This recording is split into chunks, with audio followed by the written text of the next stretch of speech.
मौसम में बेहतरी आने से जोजिला दर्रे पर एक तरफा ट्रैफिक जारी है। दिन ब दिन सर्दी में इजाफा, डीसी कारगिल ने लिया सर्दियों में स्टॉक का जायजा। अब खबरें तफसील से।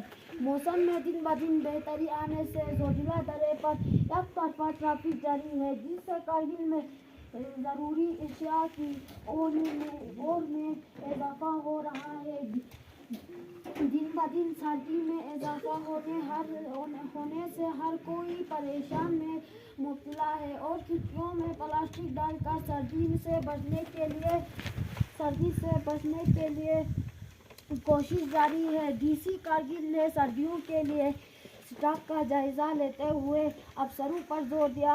कबल अज वक्त स्टॉक को मुकम्मल करने का हुक्म जारी किया। दराज कारगिल में कदीमी हनफिया मस्जिद में आग लगने से अफरा तफरी मच गई।